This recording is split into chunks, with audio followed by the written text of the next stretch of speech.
Hai, welcome back. Gadis Bola akan menyajikan informasi seputar Timnas Indonesia.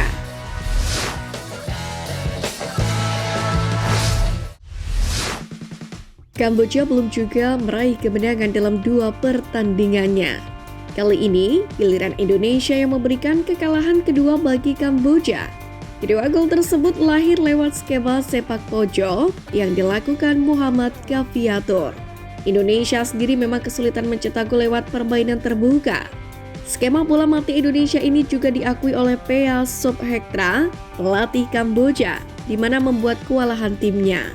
Kami bermain bagus dengan para pemain, namun untuk bola mati sangat sulit ditandingi, terutama bagi mereka yang kuat secara fisik, ujar pelatih Kamboja. 2 gol kemenangan Timnas Indonesia atas Kamboja tidak didapat Garuda Nusantara dengan mudah.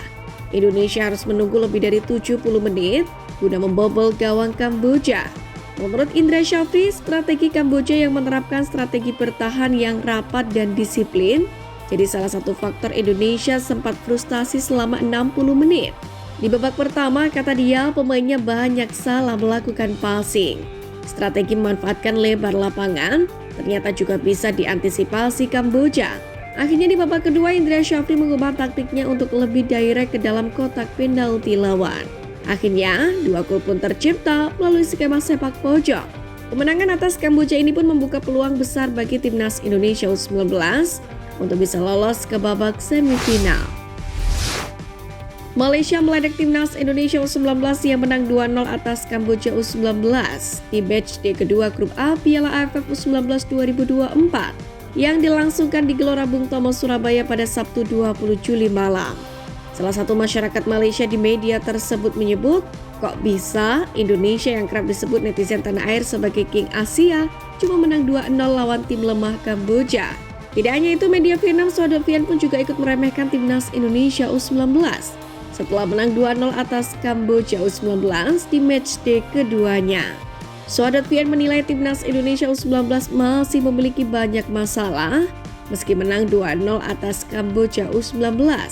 Media asal Vietnam itu menilai permainan Timnas Indonesia U19 terlalu monoton sehingga mudah dibaca oleh Kamboja U19.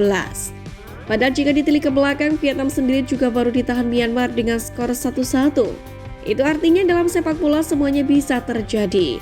Yang terpenting saat ini, Indonesia berhasil mengamankan 3 poinnya. Penampilan Jens Raven di laga kontra Kamboja U19 memang kurang maksimal. Beberapa pendukung Timnas Indonesia bahkan mulai meragukan kualitas pemain berdarah Belanda tersebut. Jens Raven masuk sebagai pemain pengganti saat Timnas Indonesia U19 menghadapi Kamboja U19. Untungnya penampilan kurang maksimal dari sang pemain tak terlalu berpengaruh pada hasil akhir. Garuda Muda tetap berhasil mengalahkan Kamboja dengan skor 2-0. Kendati demikian, penampilan Jens Raven benar-benar menjadi bahan pembicaraan para fans Timnas Indonesia di media sosial. Pemain yang dinaturalisasi atas rekomendasi Sintayong tersebut dianggap masih sangat mentah untuk bermain di level tim nasional. Untuk itu, Jens Raven diharapkan bisa membuktikan kualitasnya bersama Garuda Muda di laga terakhir fase grup. Timnas Indonesia U19 sendiri akan menghadapi Timur Leste pada 23 Juli mendatang. Iqbal Gwijangge merupakan satu dari sedikit pemain yang dipercaya sebagai starter dalam 2 laga awal skuad Garuda Nusantara di Piala AFF U19 2024. Kepercayaan yang diberikan pelatih Timnas Indonesia U19 Indra Syafri dibayarkan tuntas oleh bek Barito Putra tersebut.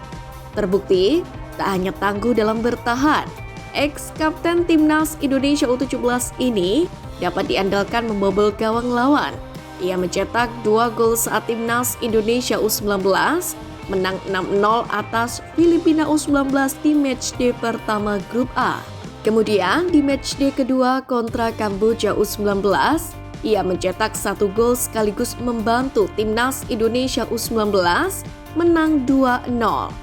Hal ini pun membuat Iqbal Gwijangge di luar dugaan untuk sementara waktu duduk sebagai top skor Piala AFF U19 2024 dengan koleksi 3 buah gol. Terus menyumbangkan gol, Iqbal Gwijangge pun disejajarkan dengan John Terry mantan bek Chelsea yang diketahui sering mencetak gol, kendati tidak berperan sebagai striker.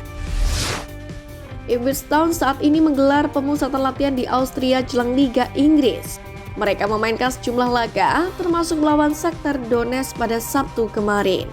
Bekena pun langsung menurunkan kekuatan terbaik sejak awal. Ia kemudian membongkar skuad di babak kedua. Menariknya, Bago diberi kesempatan tampil selama 30 menit. Bek timnas itu masuk ke lapangan di menit ke-60. Dalam sebuah situasi serangan, Elkan Bago sempat melakukan overlap. Ketika mendapatkan bola di kotak penalti Shakhtar Donetsk, Elkan Bagot melakukan umpan silang mematikan. Bola umpan silang Elkan Bagot ini memang berhasil dimatikan pemain Shakhtar Donetsk, tapi hampir masuk ke gawang mereka karena menyentuh jaring gawang bagian samping.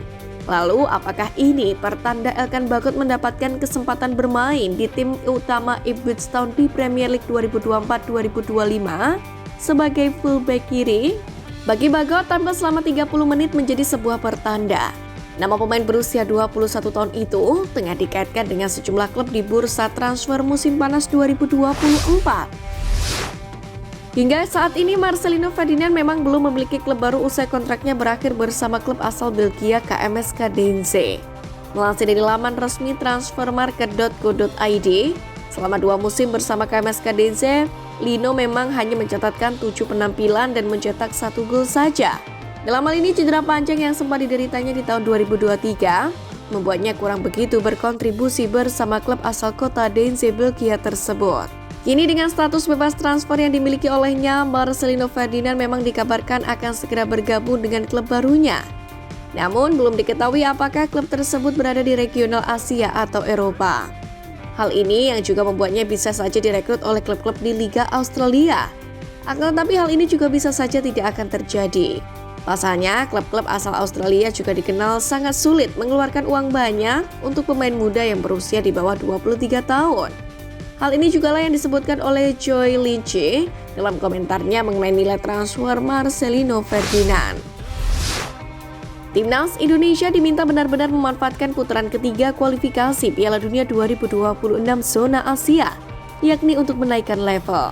Pasalnya, kata pengamat sepak bola Kesit B. Handoyo, putaran ketiga kualifikasi Piala Dunia 2026 zona Asia akan menjadi tolak ukur seberapa jauh skuad Garuda sudah berkembang. Selain itu, di titik inilah Timnas Indonesia berpeluang untuk melampaui pencapaian Vietnam dan Thailand, sekaligus membuktikan diri bisa selevel dengan negara-negara Asia. Vietnam dan Thailand sendiri diketahui babak belur saat tampil di putaran ketiga. Keduanya masing-masing finish di posisi buncit klasmen. Kesit menyebut tantangan Timnas Indonesia di putaran ketiga sangatlah berat. Mereka akan berhadapan dengan tim-tim yang mayoritas pernah tampil di Piala Dunia. Mental juara kini ditunjukkan oleh salah satu pemain kunci Timnas Indonesia JIZ. Bek 43,45 miliar rupiah itu tak gentar menghadapi tantangan para raksasa Asia di babak kualifikasi Piala Dunia 2026 putaran ketiga. Menjadi wakil tunggal Asia Tenggara yang akan mencoba unjuk gigi di panggung kualifikasi Piala Dunia 2026 putaran ketiga, JIZ justru merasa tertantang untuk menyajikan perlawanan terhadap Australia hingga Jepang. Ia pun turut menceritakan perjuangan yang dilakukan skuad Garuda untuk bisa tampil di kompetisi sepak bola paling akbar ini. Bagi kami, ini adalah peluang baru untuk membawa Indonesia lebih maju. Kami melihatnya sebagai tantangan yang bagus. Tujuan kami sudah jelas, tapi kita lihat saja seberapa jauh kemajuan bisa kita capai. Jelas JIZ.